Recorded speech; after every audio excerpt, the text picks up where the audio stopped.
నమస్కారం ఘంటారావానికి స్వాగతం. ముందుగా ప్రధానాంశాలు. మెగా డిఎస్సి దరఖాస్తు ప్రక్రియ వీడియో విడుదల. మరో హామీని నిలబెట్టుకున్నామన్న మంత్రి లోకేష్.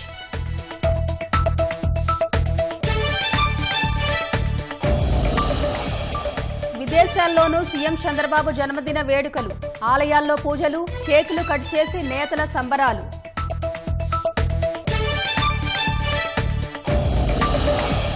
నెల్లూరు జిల్లా కదిరినాయుడుపల్లిలో చెట్టును ఢీకొన్న బైక్. యువతీ యువకుల దుర్మరణం.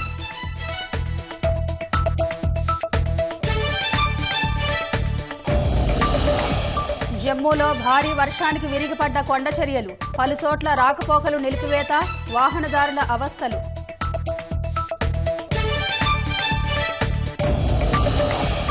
ట్రంప్ విధానాలకు వ్యతిరేకంగా అమెరికాలో ఆందోళనలు. ఉద్యోగాల కోత, ఏజెన్సీలకు నిధుల కత్తెరపై ఆగ్రహం.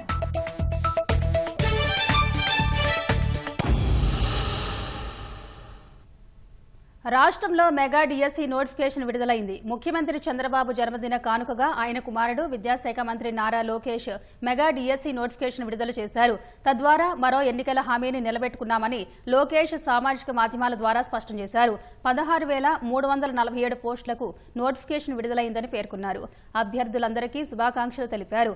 ఆన్లైన్లో దరఖాస్తు చేసుకునేందుకు అన్ని వివరాలు సంబంధిత వెబ్సైట్లో పొందుపరిచామని వెల్లడించారు. దరఖాస్తు ప్రక్రియ సజావుగా సాగడానికి సంబంధించిన వీడియోను విడుదల చేశారు. The system allows you to set your post and district preferences using the up and down arrows. You are required to select all available.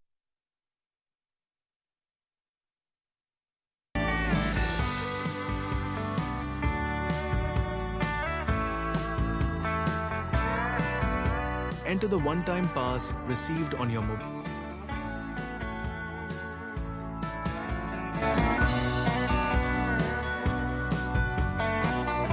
Is complete, print the entire application and view the details. Lastly, upload all required supporting documents by clicking on the Document Uploads option. Mega DSC notification విడుదల పట్ల అభ్యర్థులు హర్షం వ్యక్తం చేశారు. ఏళ్ల నిరీక్షణకు తెరదించేలా చేసినందుకు CM Chandrababu, మంత్రి నారా లోకేష్ కు ధన్యవాదాలు తెలిపారు. ఎలాంటి ఆలస్యాలకు తావు లేకుండా షెడ్యూల్ ప్రకారం పరీక్ష నిర్వహించాలని కోరుతున్నారు. పరీక్షకు 90 రోజులు గడువు ఇస్తే రివిజన్కు అవకాశం ఉంటుందని కొందరు అభిప్రాయం వ్యక్తం చేశారు. ఎదురు చూస్తున్నందుకు, మాకు నోటిఫికేషన్ ఇచ్చినందుకు చాలా సంతోషంగా ఉంది. అలాగే మాకు రివిజన్ చేసుకోవడానికి కూడా ఒక 90 రోజులు టైం ఇస్తే బాగుంటుందని మేము ముఖ్యమంత్రి గారిని వేడుకుంటున్నాము. ఇచ్చినందుకు చాలా సంతోషంగా ఉంది. నోటిఫికేషన్ ఇచ్చినందుకు చాలా సంతోషంగా ఉంది సార్. ముందుగా చంద్రబాబు నాయుడు గారికి పుట్టినరోజు శుభాకాంక్షలు. అండ్ నారా లోకేష్ గారు కూడా చాలా థ్యాంక్స్ సార్. ఇన్ని రోజులకి డిఎస్సి నోటిఫికేషన్ ఇచ్చినందుకు చాలా సంతోషంగా ఉంది సార్. మేము ఎలా ఫీల్ అవుతున్నామంటే ఫస్ట్ టైం నేను డిఎస్సి రాస్తున్నానండి. సో ఇచ్చినందుకు చాలా సంతోషంగా ఉంది.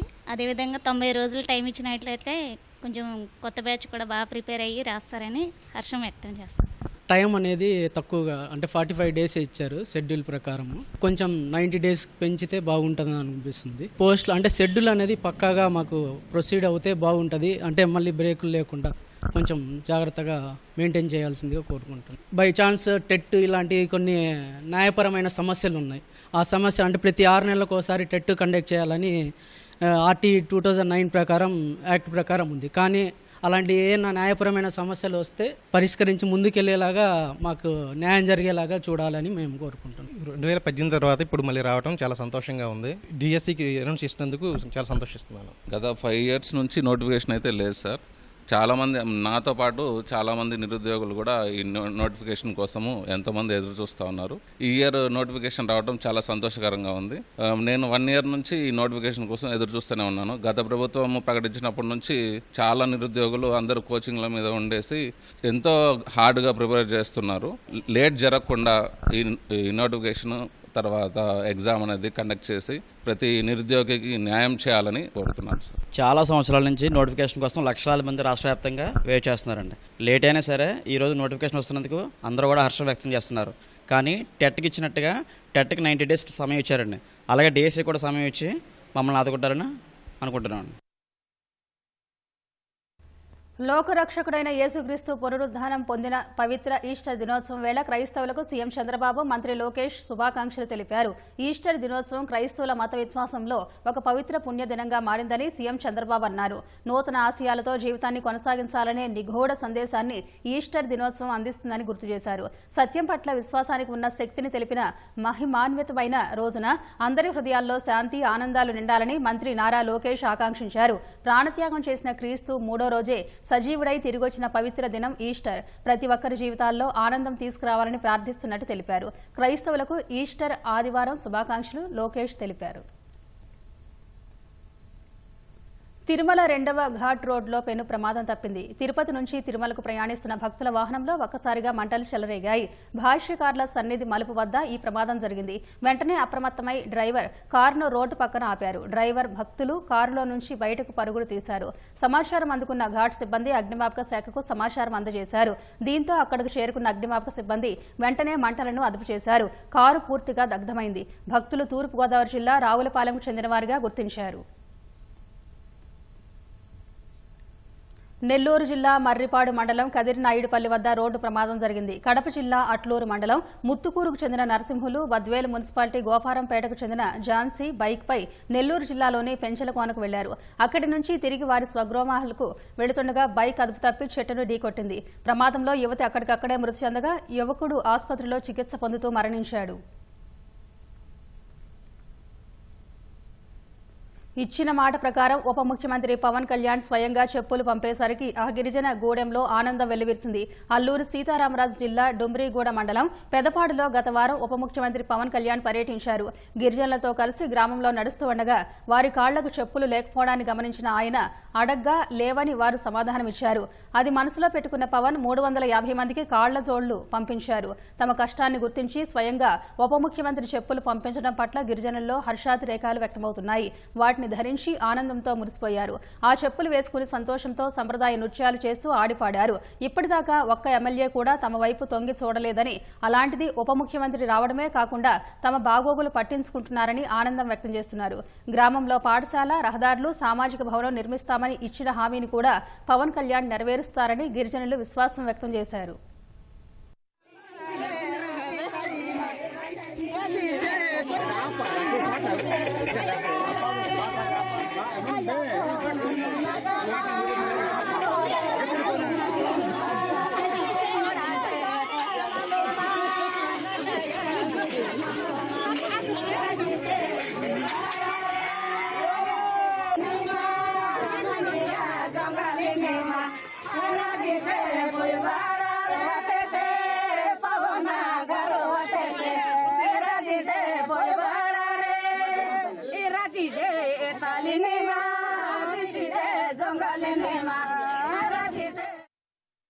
అప్పటి నుంచి కూడా ఇప్పుడు వరకు గుర్తించలేదు మన ఊర్లో. అయితే ఈసారి సారు పవన్ కళ్యాణ్ గారు వచ్చి, డిప్యూటీ సీఎం గారు వచ్చారన్న మన ఊర్లో గుర్తించారు. అన్ని విధాలుగా కూడా లేవు అనేసి కూడా చెప్పడం కూడా జరిగింది. పాఠశాల గాని, లేకపోతే రోడ్డు గాని, సీసీ రోడ్డు గాని ఏమి లేక అలాగే మరి కులుముతున్నాము. అయితే మనకి ఏది కావాలన్నా మాకు చెప్పండి అనేసి కూడా మాట ఇచ్చి ఉన్నాడు. ఈ జోడ్లు కూడా ఎవరికి కూడా జోడ్లు లేవు అనేసి కూడా గుర్తించి మరి జోడ్లు కూడా పంపించాడు. మళ్ళీ రకరకాలు కూడా పంపిస్తామని కూడా చెప్పి ఉన్నారు. మాకు చాలా సంతోషము. మాకు ఎంతో మేలు చేశారు సార్. మాకు ఏం లేకపోయినా మీ ఊర్లోని మీకు రోడ్డు, బ్రిడ్జి అన్ని ఇస్తామనేసి మాట ఇచ్చారు సార్. మేము సార్కి రుణపడి ఉంటాం సార్. మాకు అన్ని వస్తాయనేసి సార్కి మేము నమ్ముచున్నాం సార్. ఇంకా మాకు చెప్పల్స్ లేకపోయినా మా మీద ప్రేమ ఉంచేసి మాకు చెప్పల్స్ కూడా పంపించారు సార్. ఏ ప్రభుత్వం వచ్చినా మా ఊర్లో ఏ అధికారి రాలేదు సార్. అందుని బట్టి మేము సార్కి చాలా రుణపడినాం సార్. పెద్ద ఆవిడ దగ్గర చెప్పులు లేకుండా సార్తో పాటు నడుస్తుంటే అబ్జెక్షన్ చేసి అప్పుడు అడిగారు, తన్ను అడిగారు, ఏమో చెప్పులు వేసుకోలేదంటే చెప్పులు ఏ బాబు అనేసి అంటే అప్పుడు ఆయన అభిమానంతో చెప్పులు కొని పంపించారు. దాంతో ఆ ఊర్లో చాలా సంతోషంగా ఉన్నామని చెప్పేసి ఆ ఊర్లో కూడా వ్యక్తం చేశారు. ఏ ప్రభుత్వం వచ్చినా కూడా ఏ అధికారి కూడా ఇక్కడ తల దూర్చేది కాదు సార్. ఈ ప్రభుత్వం వచ్చి మాకి ఇలాగా ఊర్లో వచ్చి పవన్ కళ్యాణ్ వచ్చి మాకు ఇలా సహకరిస్తున్నాడు సార్. ప్రైవేటు పాఠశాలలకు దీటుగా ప్రభుత్వ బడులు బలోపేతం కావాలనే ప్రభుత్వ లక్ష్యాన్ని తూచా తప్పకుండా పాటిస్తున్నారు ఆ ఉపాధ్యాయుడు. విద్యార్థులను ప్రభుత్వ పాఠశాలల్లో చేర్పించాలని కోరుతూ ఏలూరు జిల్లా ములగంపల్లి మండల పరిషత్ పాఠశాల ప్రధాన ఉపాధ్యాయుడు రమేష్ బాబు వినూత్న ప్రచారం చేపట్టారు. ఇంటింటికి వెళ్లి కరపత్రాలు పంపిణీ చేస్తున్నారు. పాఠశాల విధులు ముగిసిన తర్వాత బైక్కి మైక్ను ఏర్పాటు చేసుకుని ప్రచారం నిర్వహిస్తున్నారు. నేను ఇక్కడ ప్రాథమిక పాఠశాల నందు ప్రధాన ఉపాధ్యాయునిగా పనిచేస్తున్నానండి. అలాగే ఈ సంవత్సరం గాను బడిబాట కార్యక్రమంలో భాగంగా విద్యార్థుల యొక్క నమోదు చేయడానికి పాఠశాల 12:30 దాకా నిర్వహించిన ఆ తర్వాత నుంచి గ్రామంలో 2 గంటల పాటు మైక్ సెట్ తీసుకొని ఇంటింటికి తిరుగుతున్నానండి. గ్రామంలో ఉన్న ప్రతి ఒక్క తల్లిదండ్రులు మనం చేసే ప్రచారానికి ఆకర్షితులై ప్రైవేట్ స్కూల్ నుంచి గవర్నమెంట్ స్కూల్లో పంపించడానికి ఆసక్తి చూపిస్తున్నారండి. అలాగే ఎన్రోల్మెంట్ పెంచడానికి నేను ఈ క్యాంపెయిన్ చేస్తున్నానండి. నేను ఏదైతే పిల్లలకి అందజేస్తున్నామో అలాగే ప్రభుత్వ పథకాలు ఏదైతే ఉన్నాయో అవి కూడా ఒక కరపత్ర రూపంలో ప్రచురించి తల్లిదండ్రులకి అలాగే వార్డుకి అలాగే గ్రామం అలాగే మా పక్క గ్రామం కూడా అందజేస్తున్నానండి. చంద్రబాబుకు దీర్ఘాయుష్షు ఆరోగ్యకరమైన జీవితం ప్రసాదించాలని ప్రార్థిస్తున్నట్టు ప్రధాని నరేంద్ర మోదీ తెలిపారు. నా స్నేహితుడు చంద్రబాబుకు పుట్టినరోజు శుభాకాంక్షలంటూ ఆయన ట్వీట్ చేశారు. భవిష్యత్ రంగాలపై దృష్టి సారించి చంద్రబాబు పనిచేస్తున్నారన్న ప్రధాని ఏపీ అభివృద్ధికి అవిశ్రాంతంగా శ్రమిస్తున్న ఆయన పనితీరు ప్రశంసనీయమంటూ కొనియాడారు.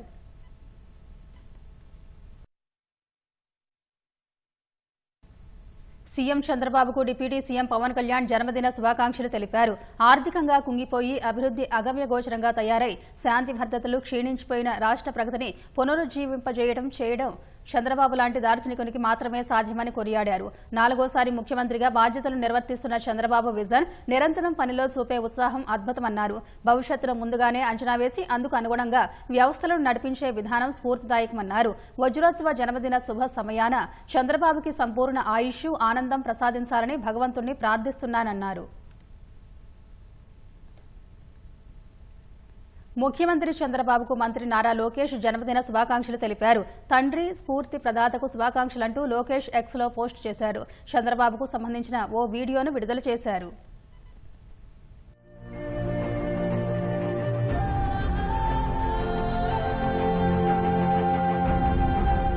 కొందరు విత్తనాన్ని చూస్తారు, మరికొందరు మొక్కని చూస్తారు.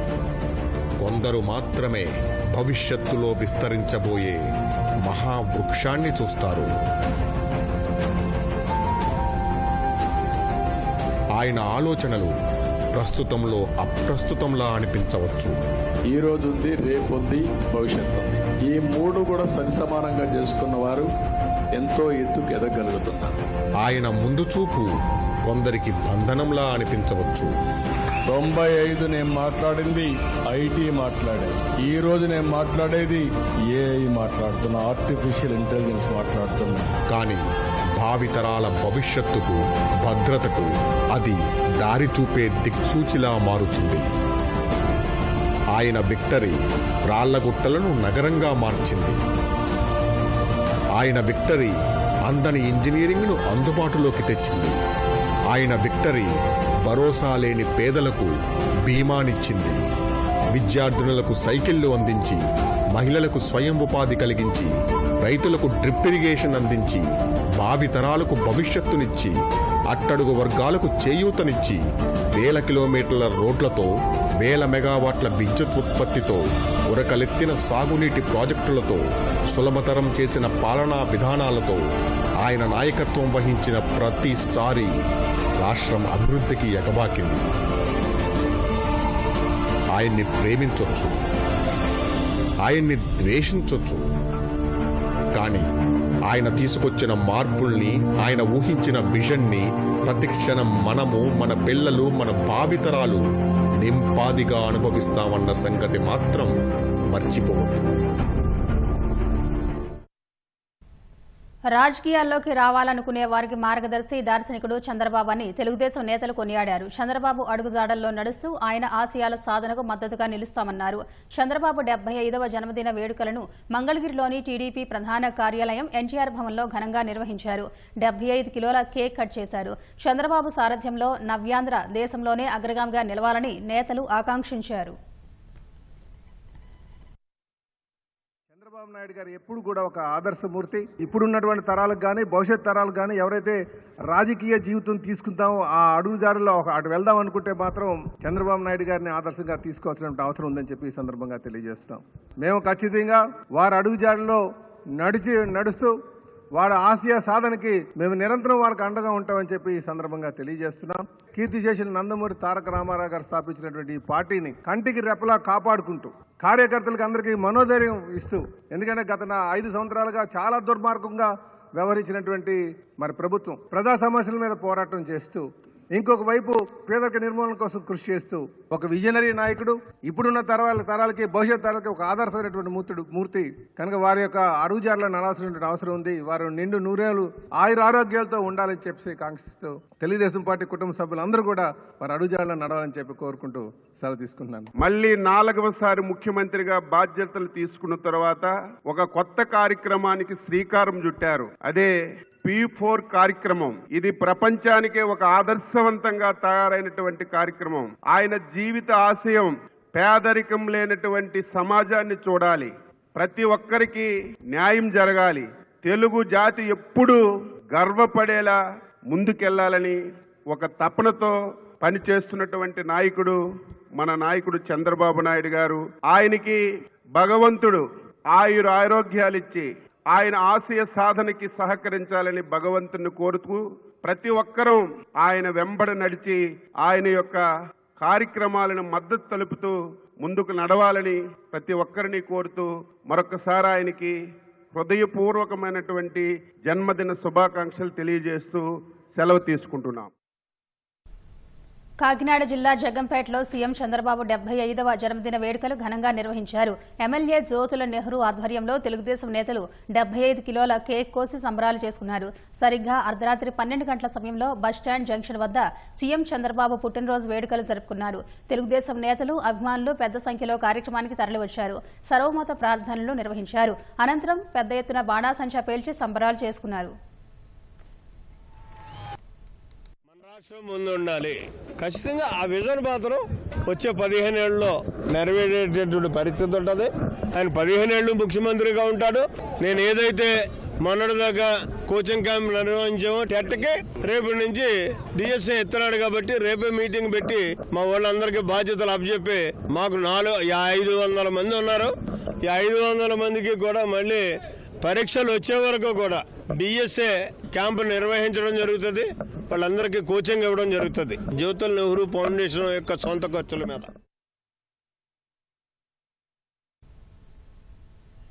సీఎం చంద్రబాబుకు Visakha VMRDA chairman MV Pranav Gopal వినూత్న రీతిలో పుట్టినరోజు శుభాకాంక్షలు తెలిపారు. విశాఖ నగరాభివృద్ధి సంస్థ ఆధ్వర్యంలో MGM బీచ్లో సైకత భారీ శిల్పాన్ని నిర్మింపజేశారు.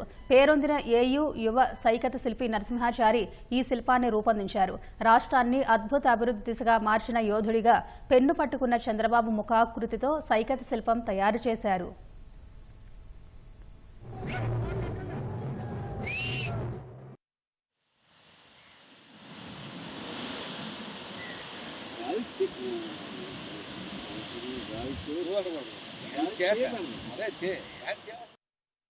పార్వతీపురం జిల్లా వ్యాప్తంగా ఉన్న దివ్యాంగులు, బుద్ధిమాంద్యం ఉన్న పిల్లలకు సమగ్ర శిక్ష ఆధ్వర్యంలో పరికరాలు పంపిణీ చేశారు. అలెంకో సంస్థ సహకారంతో 104 మందికి 174 పరికరాలను ఎమ్మెల్యే విజయ్ చంద్ర అందజేశారు.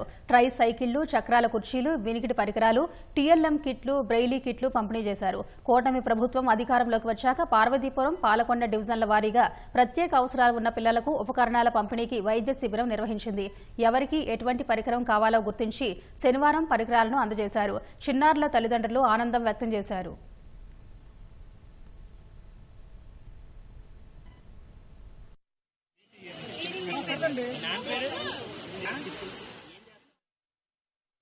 విశాఖ జిల్లా సంగివలస NRI వైద్య కళాశాల విద్యార్థి ప్రణీత్ ఆత్మహత్య ఉదంతంపై ఉత్కంఠకు తెరపడింది. డీన్ సుధాకర్, వైస్ ప్రిన్సిపాల్ శ్రీధర్ రెడ్డి ప్రణీత్ తల్లిదండ్రులకు పోలీసుల సమక్షంలో అనుమానాలను నివృత్తి చేశారు.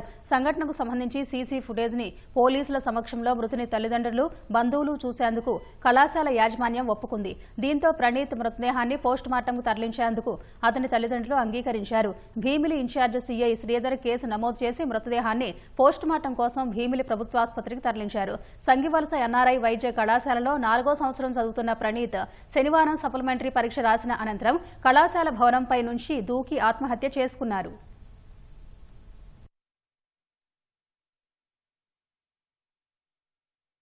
జమ్మూ కశ్మీర్లో ఉరుములతో కురిసిన భారీ వర్షం కారణంగా పలు చోట్ల కొండ చర్యలు విరిగిపడ్డాయి. రాంబన్ జిల్లాలోని పలు చోట్ల వరదల వల్ల సంభవించిన ప్రమాదాల్లో 3 మృతి చెందారు. దోడా జిల్లాలోని ధరంకుండ్ గ్రామంలో 40 ఇళ్లు ధ్వంసమయ్యాయి. సమాచారం అందుకున్న పోలీసులు హుటాహుటిన ఘటనాస్థలికి చేరుకుని శిథిలాల కింద చిక్కుకున్న 100 మందిని కాపాడారు. మరోవైపు పెద్ద ఎత్తున రాళ్లు పడటంతో జమ్మూ శ్రీనగర్ జాతీయ రహదారి 44ను అధికారులు మూసివేశారు. ఎస్ఎస్జీ, ముఘల్, సింధాన్ రోడ్లపై రాకపోకలు నిలిచిపోయాయి. వాతావరణం మెరుగుపడే వరకు ప్రయాణికుల ఈ మార్గాలను వినియోగించవద్దని జమ్మూ కశ్మీర్ ట్రాఫిక్ పోలీసులు ఎక్స్ మాధ్యమంలో పోస్టు చేశారు. పలు వాహనాలు కొండ చర్యల కారణంగా రోడ్లపై చిక్కుకున్న దృశ్యాలను పంచుకున్నారు. వాహనదారుల కోసం పలు హెల్ప్ లైన్ నెంబర్లను విడుదల చేశారు.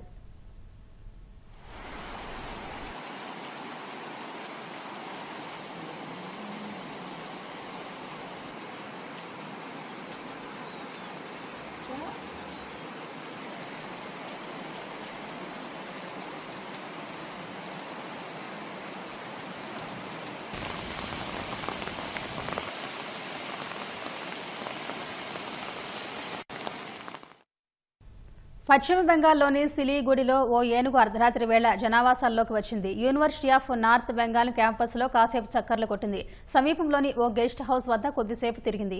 ఏనుగు సంచరిస్తున్న క్రమంలో పార్కింగ్లో ఉన్న పలు వాహనాలను తోసేసింది. గోడలను ధ్వంసం చేసింది. ఉదయాన్నే ఈ విధ్వంసాన్ని గమనించిన స్థానికులు సీసీటీవీ కెమెరాలను పరిశీలించగా ఏనుగు తిరిగినట్టు గుర్తించారు. అటవీ శాఖ అధికారులకు సమాచారం ఇచ్చారు. ఏనుగును సమీపంలోని అటవీ ప్రాంతంలోకి పంపేందుకు అటవీ సిబ్బంది యత్నిస్తున్నారు.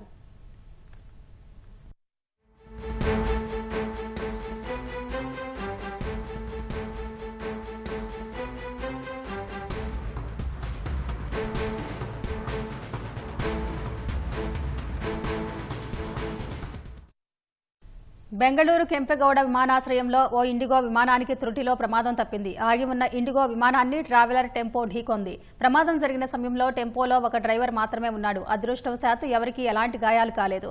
ఆకాశ ఎయిర్ సిబ్బందిని వారి కార్యాలయం నుంచి ఎయిర్ క్రాఫ్ట్ బే వద్దకు తీసుకొచ్చేందుకు వెళుతున్న టెంపో ఇండిగో విమానాన్ని తాకింది. ఈ ఘటనలో విమానం ముక్కు కింది భాగంతో పాటు టెంపో పై భాగాలు దెబ్బతిన్నాయి. డ్రైవర్ నిద్రమత్తే ప్రమాదానికి కారణమని గుర్తించారు. ప్రమాదం వల్ల పలు విమాన సర్వీసుల్లో స్వల్ప అంతరాయం కలిగింది. ప్రమాదాన్ని ఇండిగో ఎయిర్లైన్స్ డీజీసీఏ దృష్టికి తీసుకెళ్లింది.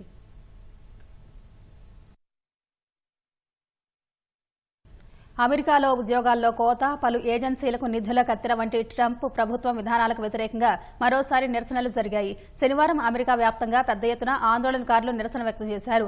కొలరాడోలోని డెన్వర్ స్టేట్ క్యాపిటల్ హిల్ భవనం ముందు భారీ సంఖ్యలో జనం గుమికూడి ట్రంప్నకు వ్యతిరేకంగా నినాదాలు చేశారు. ప్లకార్డులు ప్రదర్శించి నిరసన వ్యక్తం చేశారు. ట్రంప్ సలహాదారు బిలీనీర్ ఎలాన్ మస్క్కు చెందిన టెస్లా కార్ డీలర్షిప్ల వెలుపల సైతం పలువురు నిరసన వ్యక్తం చేసేందుకు యత్నించగా పోలీసులు అడ్డుకున్నారు. 2 వారాల క్రితం అమెరికాలో ట్రంప్ విధానాలకు వ్యతిరేకంగా భారీ ఎత్తున నిరసనలు చేశారు.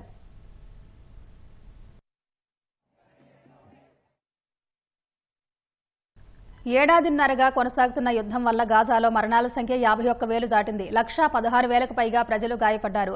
గాజా ఆరోగ్య శాఖ అధికారులు ఈ వివరాలను తాజాగా ఓ ప్రకటనలో వెల్లడించారు. గత 48 గంటల వ్యవధిలోనే ఇజ్రాయెల్ జరిపిన దాడుల్లో 92 మంది పాలస్తీనియన్లు ప్రాణాలు కోల్పోయినట్టు పేర్కొన్నారు. ఈ ఏడాది 2 నెలల కాల్పుల విరమణ తర్వాత ఇజ్రాయెల్ తీవ్రమైన దాడులకు పాల్పడుతుందని ఆరోపించారు. కాల్పుల విరమణ ఒప్పందం కోసం సగం మంది బందీలను విడుదల చేయాలని తాజాగా ఇజ్రాయెల్ హమాస్ను కోరగా అందుకు హమాస్ నిరాకరించడంతో ఇజ్రాయెల్ ప్రధాని నెతన్యాహు మండిపడ్డారు. గాజాలో యుద్దం కొనసాగించడం తప్ప వేరే మార్గం లేదని, హమాస్ను అంతం చేసే వరకు తమ దాడులు కొనసాగుతాయని స్పష్టం చేశారు. 2023 అక్టోబర్ 7న ఇజ్రాయెల్పై హమాస్ మెరుపుదాడి చేసి 250 మందిని బందీలుగా తీసుకెళ్లింది. కాల్పుల విరమణ ఒప్పందాల్లో భాగంగా బందీలలో కొందరిని ఇజ్రాయెల్కు హమాస్ ఇంతకు ముందు అప్పగించింది. పలువురు వివిధ దాడుల్లో మరణించారు. హమాస్ వద్ద ఇంకా 59 మంది బందీలు ఉన్నట్టు తెలుస్తోంది.